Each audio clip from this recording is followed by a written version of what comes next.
This video is about vertical asymptotes, or situations where the limit of f of x is infinity as x approaches a value c.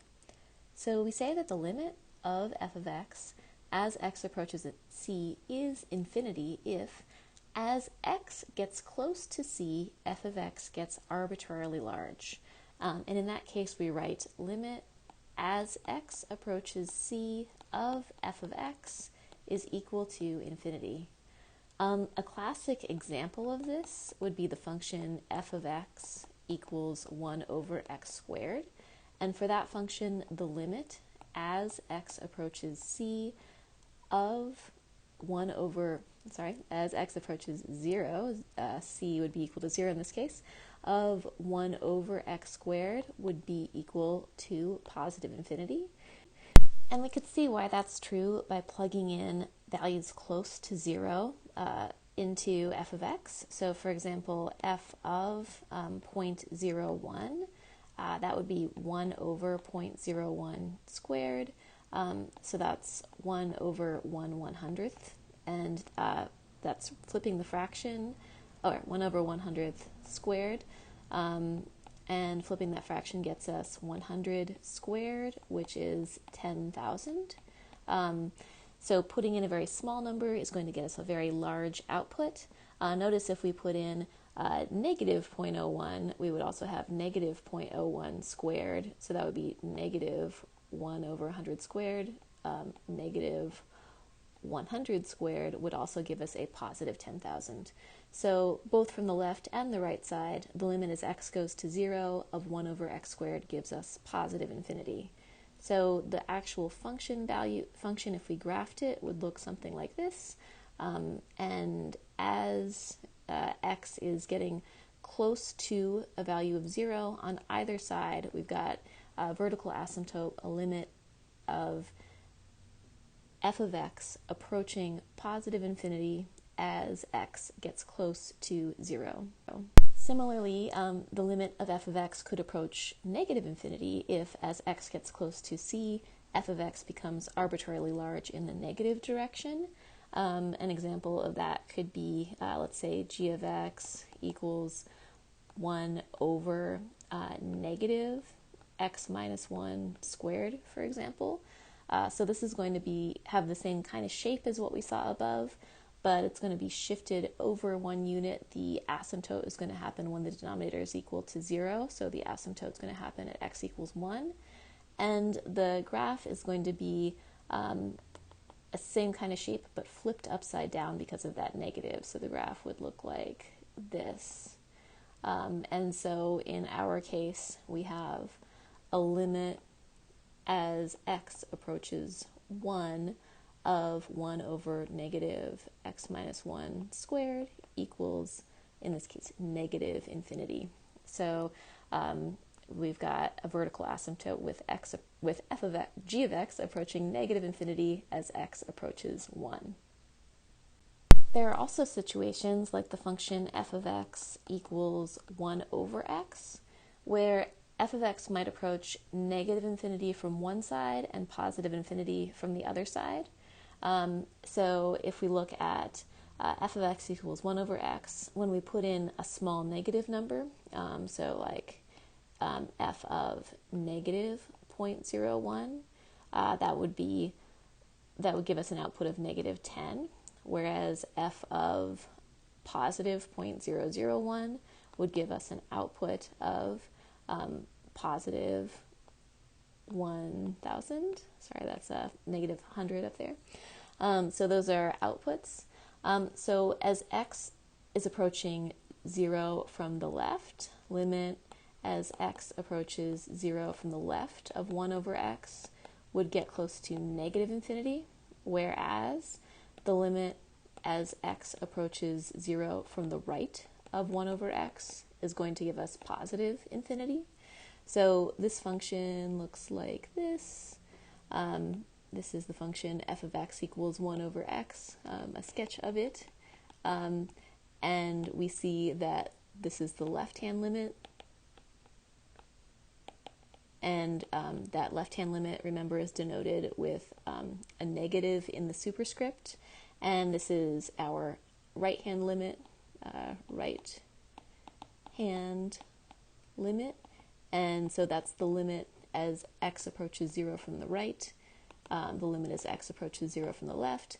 The right and left-hand limit are two different values. One is going to positive infinity, one's going to negative infinity.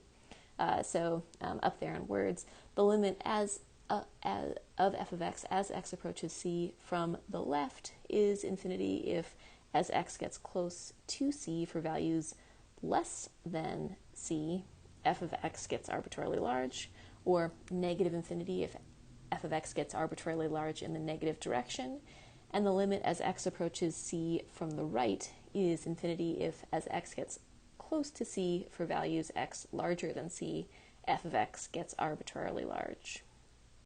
So in all these cases, we saw that there is a vertical asymptote, a line where the function value gets closer and closer and closer to that line but never actually hits it.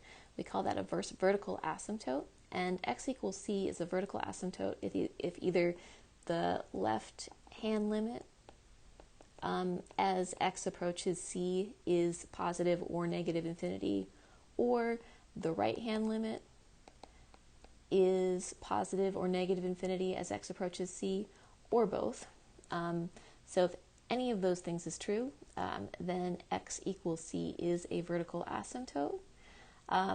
So in the above example, x equals 0 is a vertical asymptote because the line x equals 0 has a function value that is approaching either positive or negative infinity depending on which side of 0 we're on. So let's do an example together. Let's find the vertical asymptotes of the function f of x equals x squared over 2x squared minus 6x. So where could vertical asymptotes be? Basically, they occur when the top is constant, but the bottom is going to 0. Because if we have something like 1 over something really small, like 1 over 1,000, for example, that just sort of double flips the fraction to get the 1,000 back up top. So the thing that is small is reciprocated and becomes something large. So that's the most common place for vertical asymptotes to occur, when the bottom is going to 0 faster than the top. So let's see if there are any situations like that. With something like a rational function like this, when the denominator is equal to 0, when this is equal to 0, that would be the kind of thing that we want to look for. So let's try to solve and figure out when is 2x squared minus 6x equal to 0. To find that out, we could first factor. And so we're factoring, we could factor a 2x out of each term. So 2x times x minus 3. We factored a 2x out of each term, setting that equal to 0. And we know that that's equal to 0 if and only if one or both of those terms equals 0. So that's if and only if 2x equals 0 or x minus 3 equals 0.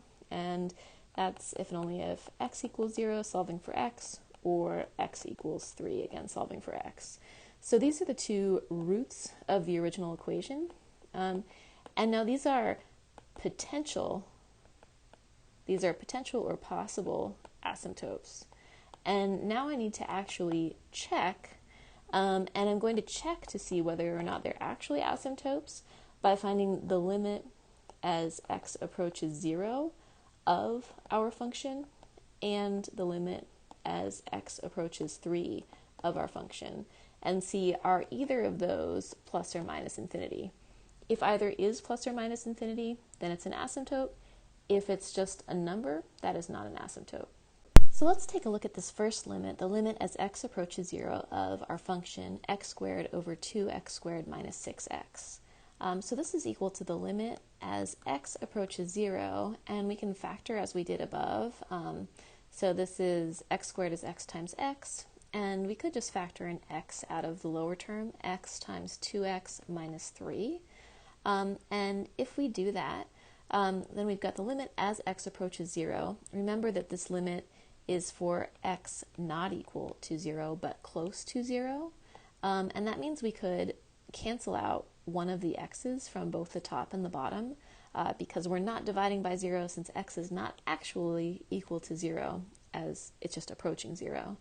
So this is then equal to the limit as x approaches 0 of x over 2x minus 3. Now, the denominator is not equal to 0 when x is equal to 0. So now we can just plug in, and plugging in gives us 0 over 2 times 0 minus 3, or that simplifies to 0. So our limit is 0. It is not equal to plus or minus infinity. And so that tells us that because the limit as x approaches 0 is just a constant, there is no asymptote at x equals 0. Now we also want to try to figure out, is there an asymptote at x equals 3? And to figure that out, so what about x equals 3? So let's look at the limit as x approaches 3 of our function, x squared over 2x squared minus 6x. And we could do the same thing if we wanted again. We could take the limit as x approaches 3 just to simplify things of x times x over x times 2x minus 6. And we can cancel out one of those x's because, again, we're interested in the limit as x is close to 3. So if x is close to 3, then it's not equal to 0. And so that's equal to the limit as x approaches 3 of x over 2x minus 6. So now we've got a situation that is more difficult where this is approaching 3, but 2x minus 6 is approaching 0. So this is going to be a situation where there is a vertical asymptote. And we also want to figure out, okay, what kind of vertical asymptote is it? Is the whole function approaching positive infinity or negative infinity, or does it change depending on whether we're looking at the left or right-hand limit? So let's now just look at the limit from each side. Let's look at the limit as x approaches 3 from the left of this function. We can look at x squared over 2x squared minus 6. We can also simplify it again for that same reason, that if x is close to 3, then x is not equal to 0. So it is valid to cancel a 0 out. So this is 2x minus 6.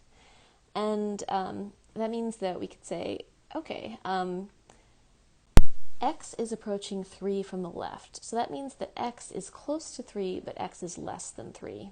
And if x is less than 3, then this is still approaching 3, but what's happening here to 2x minus 6?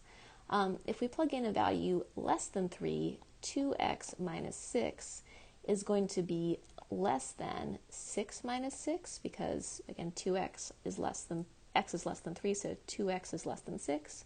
And so this is going to be a value less than 0. So this is going to 3, and this is going to a small negative number.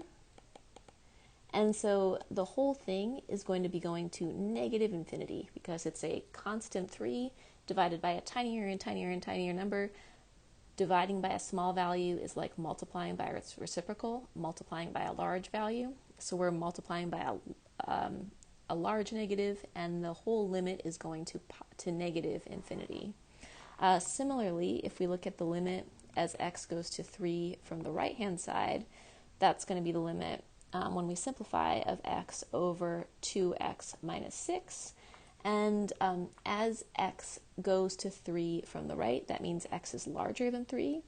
So x is going toward 3 from the right, and 2x minus 6, that is 2x minus 6 is going to be larger than 6 minus 6 because x is larger than 3, so 2x is going to be larger than 6. And so if it's, so 6 minus 6 is 0, that means that this is going to be a small positive. So this is a small positive, and so we've got 3 divided by an infinitesimally small positive number as x gets closer and closer to 3. So the result gets close to positive infinity because we've got 3 divided by a small positive number, and again, dividing by a small value is the same as multiplying by its reciprocal, multiplying by a large value. So this is going towards positive infinity. So we can then draw the graph of this function. So let's think about what we know so far. From above, we saw that as x approaches 0, the function approaches 0. So we know that the function value at 0 is actually 0. We also know that there is a vertical asymptote at x equals 3. So there's going to be this line at the value x equals 3, where the function approaches but never hits that vertical line. And so we also know that as x approaches 3 from the left, so from the left, f of x approaches negative infinity. So we don't know exactly what's going on here, but we do know that it's going towards negative infinity. And as x approaches 3 from the right, f of x is going to be approaching positive infinity. So the function is approaching positive infinity as x approaches 3 from the right. And if you take a look at, if you actually just go ahead and like graph that function in your calculator or something, you'll see that it looks kind of like that. But without even the calculator, we at least knew something about the behavior of this function and what it was doing. So just to summarize our solution, what we found is that the limit as x approaches 0 of our function, x squared over 2x squared minus 6x was equal to 0. There was no vertical asymptote at x equals 0. But the limit as x approached 3 from the left of x squared over 2x squared minus 6x was equal to negative infinity. And the limit as x approached 3 from the right of x squared over 2x squared minus 6x was equal to positive infinity. And so there is a vertical asymptote at the line x equals 3. Okay, let's do a couple more examples. Let's find for the vertical asymptotes of the function, if any, and find the infinite limits, if any, for the functions below. So try those out, and we'll talk about them together in just a moment.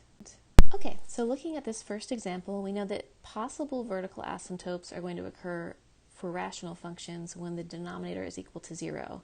So let's again set the denominator equal to 0, x squared plus 3x minus 4, and solve for x. So to do that, we can factor, and we've got x, and we've got negative 4.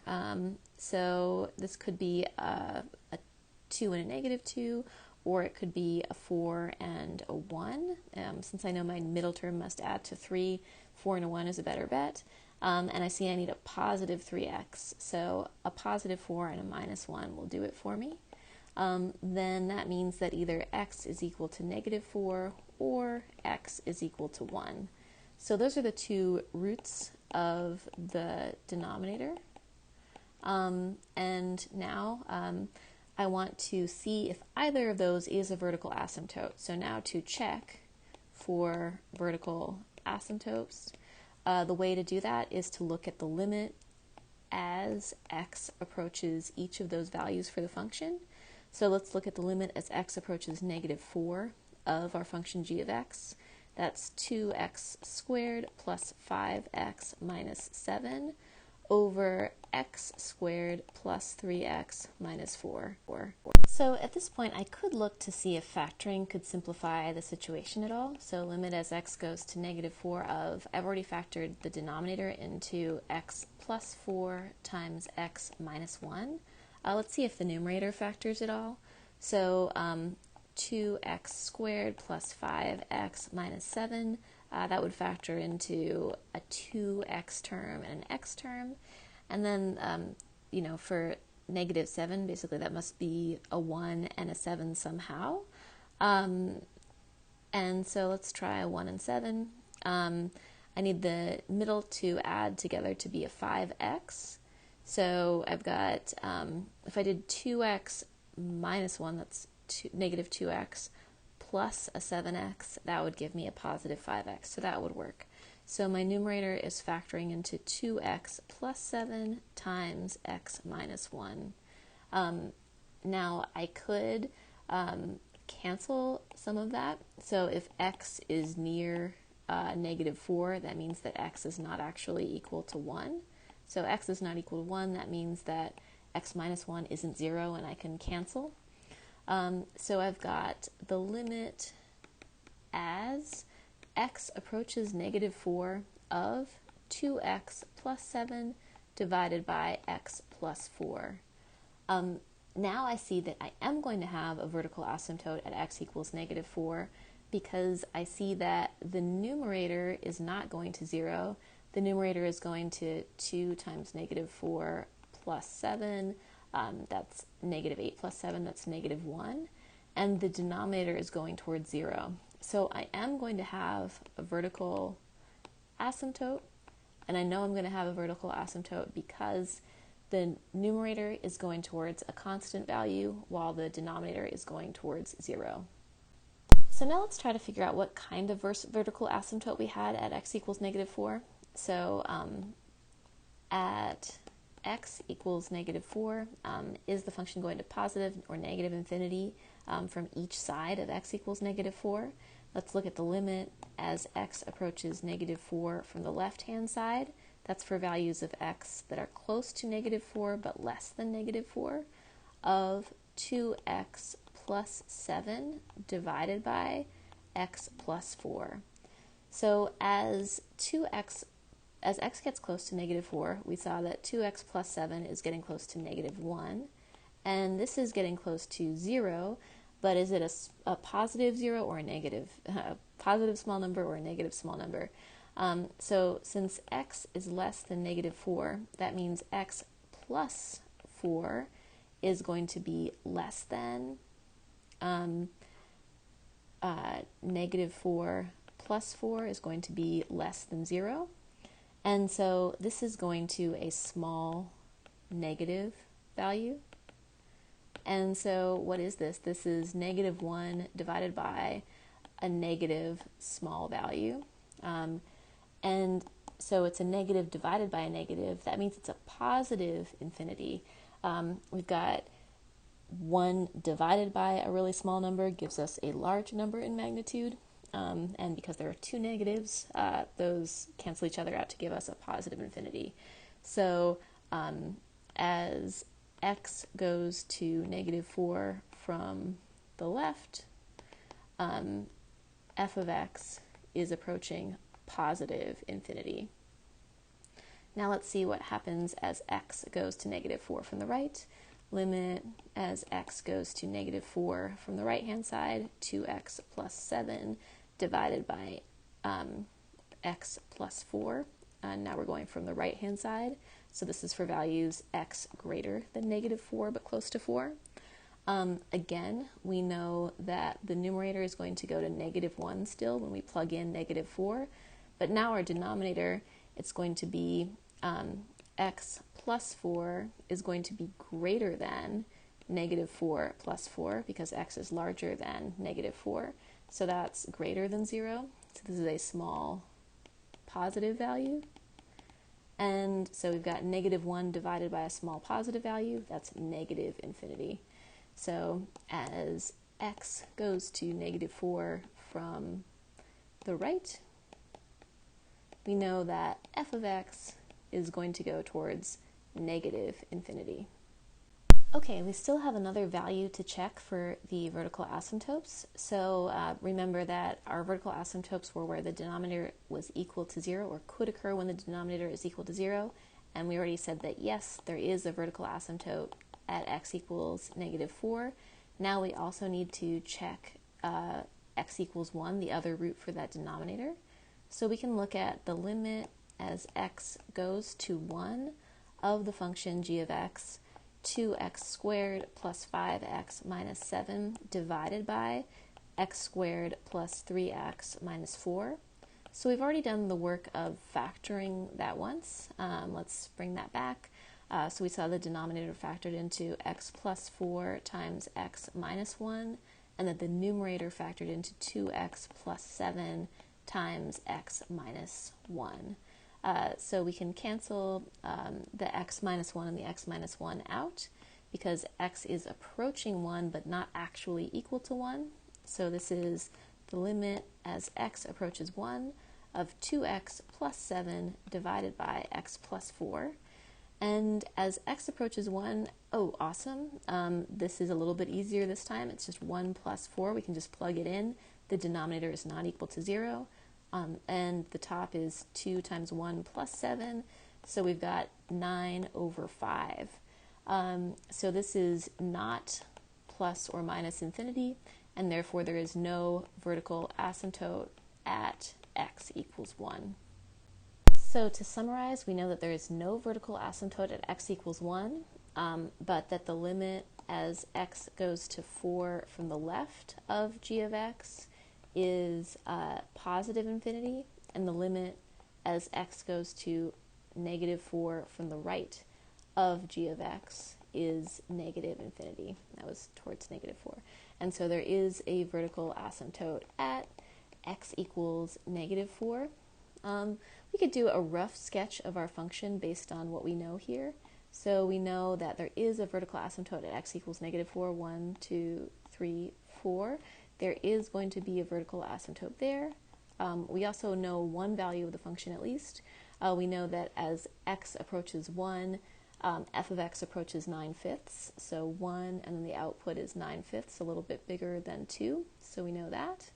And so what else do we know? We know that as x is approaching 4 from the left, we are going towards positive infinity. So we don't know exactly what our function's doing, but it's going towards positive infinity somehow.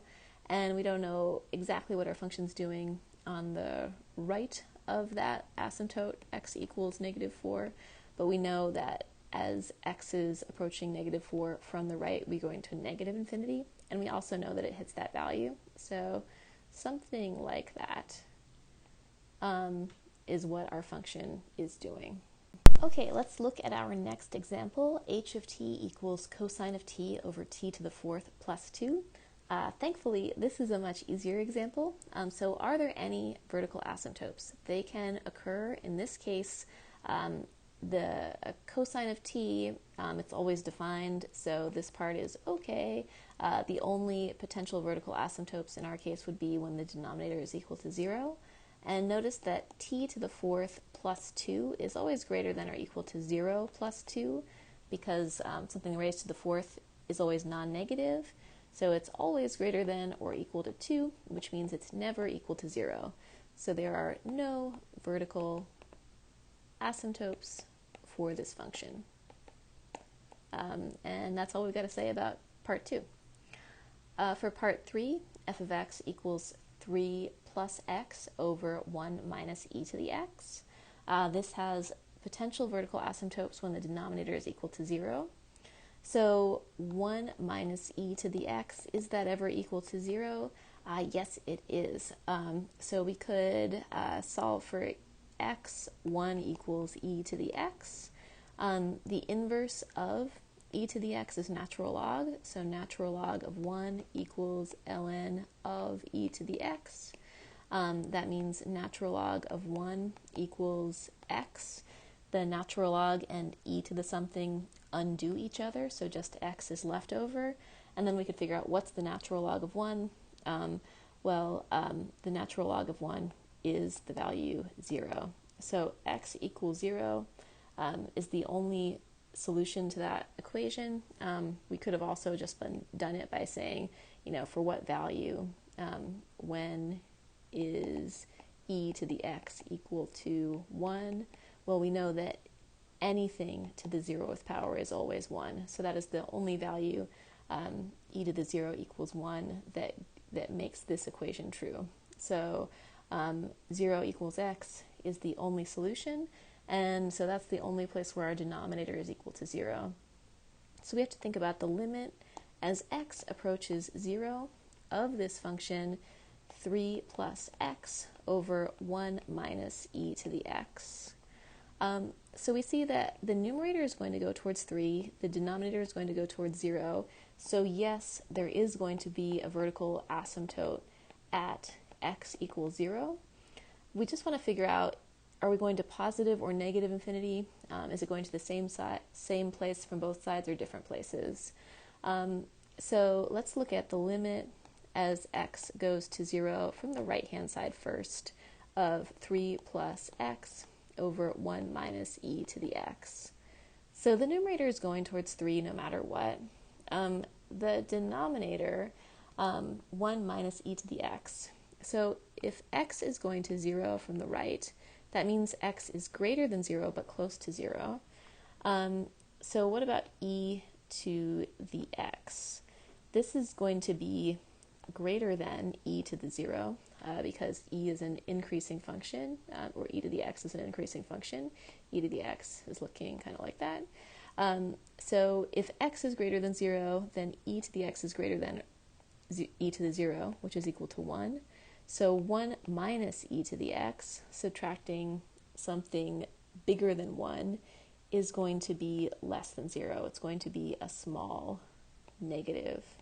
And since we've got a positive over a small negative, that means that this whole thing is going to negative infinity. Whereas if we look at the limit as x goes to 0 from the left-hand side of 3 plus x over 1 minus e to the x, again, this is going towards 3. What is happening to this? Well, if x is less than 0, then e to the x is going to be less than e to the 0, which is 1. So we've got 1 minus e to the x is going to be bigger than 1 minus e to the 0, which is 1 minus 1, which is 0. So this is going to a small positive because we are subtracting away something less than 1. We're subtracting away something smaller, so it's remaining positive, and so this is going towards positive infinity. So there is a vertical asymptote. So